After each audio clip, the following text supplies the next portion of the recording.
Welcome to the Voice of Retail. I'm Michael LeBlanc, NRF Top Retail Voice for 2026 and Rethink Retail 2026 Top Retail Expert. This podcast is produced in conjunction with Retail Council of Canada. Live from New York at the NRF Big Show, I sat down in person with one of the best data storytellers in retail. My guest is Caila Schwartz, Director of Consumer Insights and Strategy at Salesforce.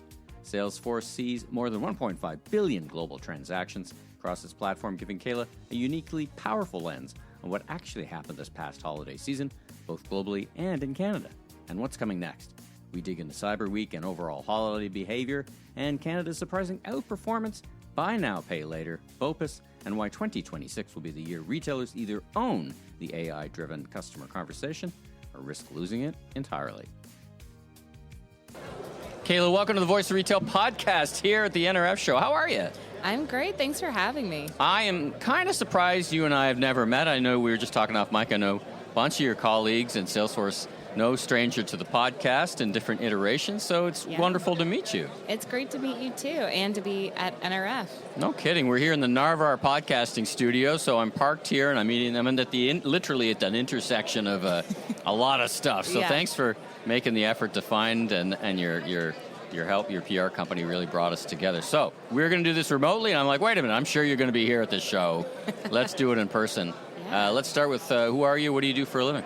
Caila Schwartz. I'm the Director of Consumer Insights and Strategy here at Salesforce. Been here about almost 12 years. Right. You've seen a few things. Seen a few things, come by way of the Demandware acquisition. So been around, and my role is to understand the consumer, the state of the industry, using all of the amazing data that we have access to, the real shopping data that we have access to here at Salesforce. So. I love talking to Salesforce because you got the actual transactional data, and you're big enough that you can have just a wide representation from format to geography to people. So I really love these conversations. Now, everybody would have heard of Salesforce, but maybe they don't know the scale or scope. Just give me 30 seconds on Salesforce to make sure everybody knows who you are and what you do.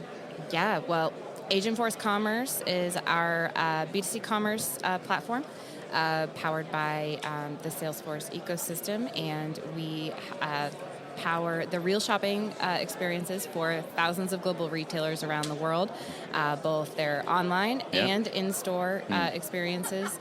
And now we have Agentforce really fueling and underpinning the technology. And Agentforce. We've launched a ton of new Agentforce features for commerce at this show, which we're really excited about. Yeah. But my data is looking at 1.5 billion global consumers transacting across our platform. So Agentforce Commerce, Service, and Marketing, to really tell the whole story of shopping from discovery, purchase, post-purchase, and what's happening with the consumer.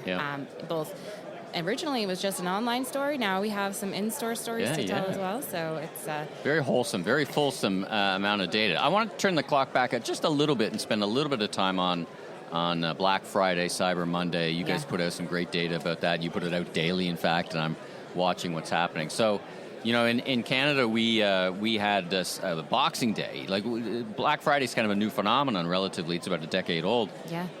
So we see the consumer really focusing in on and shifting towards, and the retailers, to Black Friday, Cyber Monday week. One of the theories I have now is Cyber Monday, and I was there at the beginning of Cyber Monday with some Scott Silverman and the team at the NRF, and they came up, we got to help the retailers, and we got to create a day to get people shopping online. And so the original reason that Cyber Monday exists is long past us. Retailers now tell me, its sole purpose is to demarcate an end to a promotional cycle. Whatever we've been doing for the past 4 days, week, month, it ends tonight. Is that how you see it? What do you see in the data about that kind of behavior from consumers in that period? Yeah, it's really interesting. We've seen, particularly in the last 2 years, we saw it for the first time last year, and then we saw it again this year. Cyber Monday definitely is that final moment. In fact, the last few hours of Cyber Monday. Nothing motivates like a deadline, right? I got till midnight. Exactly. We see a flurry of activity. It's like people come home from work, they finish dinner, they get online, and it's like, oh wait, I've got to finish my shopping. So we see last-ditch effort from a promotional perspective during those hours, but we see the most activity probably of the week in that moment. So it really is a capstone. But something that's new that started in 2024, we're in 2026 now. Which is Amazing, right? Even to say that out loud, you're 2020. I know. Started in 2024 was retailers actually kept the promotional cycle going into Tuesday after Cyber Monday. And we thought 2024 was just a fluke because it was a soft year in 2024, a very cost-conscious and budgeting, very just... I call them cash flow shopping, right? Yeah. It's like, I'm going to spend what I have exactly. and be a little more conservative about Exactly. and how I define value. Exactly, 100%. And so we thought that 2024 was just a last-ditch effort to kind of get some demand that might have been waiting to see what kind of deals were going to come through. So the deals on Tuesday after Cyber Monday were actually better than both Cyber Monday and Black Friday. Is that retailers acting like we love Boxing Day in the retail industry because it's a chance to correct any overtures. Something maybe didn't work, maybe got too much of something, and it's a chance to cleanse. Yeah. Basically, do you see it? I mean, maybe is that what's going on? It could be. My hypothesis is that retailers, because the industry is facing a ton of macroeconomic pressure, not just the consumer, but the industry is between tariffs and geopolitical and supply chain issues, and so. What we found is that the industry comes conservative and they see how the consumer reacts throughout the week and they adjust and make adjustments appropriately to account for demand. If demand is great, maybe they won't go any higher. 2024 was, the consumer was really cost conscious. They came back for more discounts to see if they could bring in a little bit more demand, make up for a softer Cyber Week. Cyber Week was really strong this year, but last year, 2025, but we still saw that Tuesday promotional period where retailers came out really, really strong with even better discounts. So, I don't know what's going on. It might just be trying to catch that, consumer that held off and didn't missed a deadline, and then I also think some retailers told me weather has something to do with it. So there's parts of the country that had terrible weather on key days. We saw that in Boxing Day a lot because you're in the peak of winter, and if it's a really bad in your part of the world, people just didn't get a chance to get out or whatever to be safe, or they're busy plowing their own snow. So you work on both. You work globally. So can you highlight any, if you think about it this way, differences between the Canadian and the U.S. market in terms of Canada historically, probably up until COVID, was a couple of years behind, and certainly in e-commerce, the consumers are a little different. How do you see that today? Yeah. Well, the Canadian market outperformed the U.S. market this year. Really? It was really, really strong. Did really well, especially over Cyber Week. The entire Canadian market for the entire season grew 11% for online sales, which the U.S. only grew about 4%. So the Canadian consumer was really strong. And what was really compelling in the data was that not only were they spending more, but they were actually buying more. So when we look at order volume growth, we actually saw meaningful increases in order volumes. Now, I will say something that was different in the Canadian consumer this year is they leaned heavily into buy now, pay later type purchasing tools. So there are still some macroeconomic issues that the Canadian consumer is dealing with, and they're leaning into ways to help deal with that through the use of these types of tools. And we also saw them leaning more heavily into value. So where in the U.S. we saw consumers leaning into higher average selling price types of items, so luxury goods, furniture, appliances, we saw the Canadian consumer leaning more into value goods. We saw actually average selling prices fall, which we didn't see across any other market, even in the U.S., but nowhere in Europe either. So it was a consumer that was not only cost conscious, they wanted to come out, they wanted to spend, and they did do that, but they did it in a very conscious way where they were looking for the right deals. Retailers delivered deals. So Canada was one of the only markets where we saw discounts were better than 2024. And so the retailers delivered on deals. The consumers did a lot of research to find those deals, did some trading down, used some tools to help them, spread out that purchase a little bit more so that it wasn't all at once. You know what is interesting, and I'm glad to hear that when we get to the holiday, because I don't know how closely you followed the other the environment in Canada, but Canada Post went on a wildcat strike. Yeah. And, most retailers don't use Canada Post, it's certainly not singularly for package delivery, but they certainly use it for flyers and direct mail and a whole bunch of other things. And you can't deliver to P.O. boxes in rural without them. Yeah. So we thought that would be kind of like sand in the gears of performance. So it's interesting to hear. Interesting to hear do well. All right, let's move forward to holiday. So fresh data. I haven't heard anything about what happened in holiday. What's your sense of not holiday, but what's your sense of the season itself? What's the end wrap on Christmas and holiday 2025? Well, the season overall did really well. So globally, we saw 7% growth.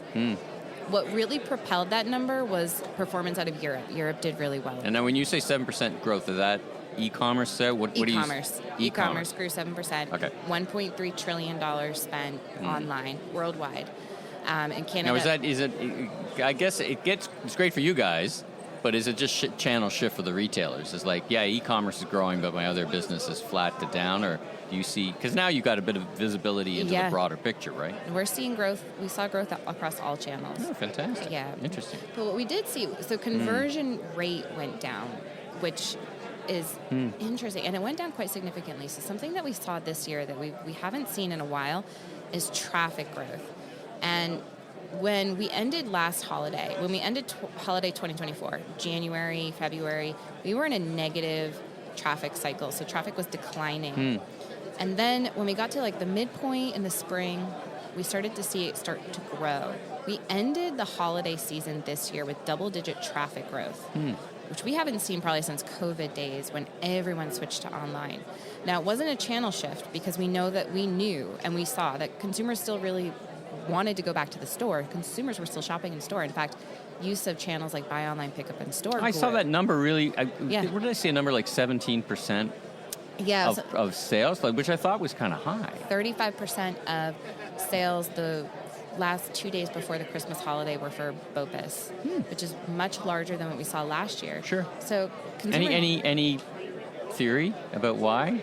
It was a shorter holiday. It was a short holiday season like last holiday. I think what we saw last holiday was shoppers came out strong early in the seasons, but then once we hit that post Cyber Week moment, and we got to mid-season, like around the December 15th period, activity fell off a cliff, both online and in store. And so we didn't see, really, what we ended up seeing was shoppers bought a ton of merchandise over those 3 or 4 weeks between, November week 1 and Cyber Week. And then they ended up doing a lot of returns before Christmas. And so I think because it was such a challenging macroeconomic environment in 2024, I mean, it still is, but in 2024 in particular, consumers wanted to get those purchases that they didn't need or second-guessed off their credit card statements before the end of the month. And so we saw a flurry of returns before Christmas, which we don't usually see. It's usually post-Christmas. Yeah, because retailers have the extended returns period, so you typically see... Yeah, right. Exactly. Interesting. And so that was what was different last year.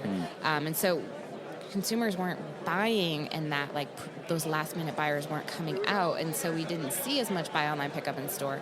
Whereas this year, we saw steady growth in sales continually throughout the season. It was Cyber Week was really strong, and then even continuing through mid-season, the week before Christmas, still really, really strong.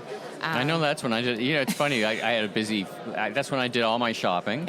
And you're absolutely right, there's a couple of places where I'm like, it could probably get to me, but I've postponed it so long that I'm going to go and pick it up. And I was a BOPIS guy myself, which I'm, that close to Christmas, I'm usually not. So let's pivot the discussion a little bit. You talked about increasing traffic. So what are we, 14 minutes in, we haven't said AI yet. So let's get there now.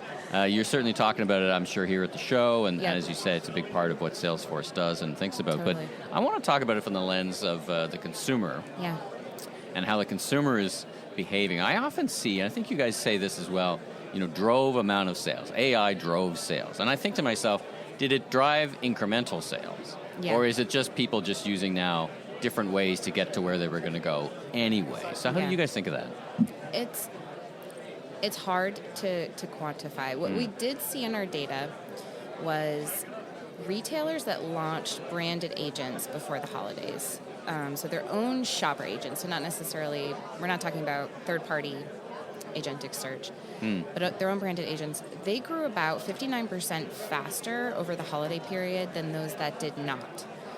So similar to how we see, for example, BOPUS, retailers that have BOPUS capabilities after the shipping cutoff window, and in an analysis of retailers that have stores as well, they typically grow their online sales 5 to 7 times faster in that 15-day or 10-day period than their peers that also have stores but do not offer BOPUS. And so, it's still early days, and not early days for AI. Certainly not BOPUS. BOPUS has been around. Yeah, but I guess that, let me pick up on something you're saying. That the retailers have their own chat or whatever they do. Some, not all. But is it, again, I get back to this incremental thing. Like, how is in your mind, or maybe we're all still thinking about this, does that actually get you to buy more stuff? Or does it just get you to the right answer faster, so therefore, you're more satisfied and this is exactly what I came for? Not that they all work that way, by the way, but anyway, let's assume that they work half decent. Yeah. How are you thinking about the theory of how that AI is driving business? So the reason why we see consumers leaning into these tools is it's 2 main reasons. It's personalization, and it's cost savings. And so on the personalization angle, what we see is that consumers are using these tools in multimodal type of ways. So they're uploading pictures and videos, they're searching or they're using voice. And so the way that they're engaging with the internet and with the brand is changing at a very fundamental level. You're not kidding. They're not just typing, and they're also not point and clicking. And the results that they're getting back are highly personalized.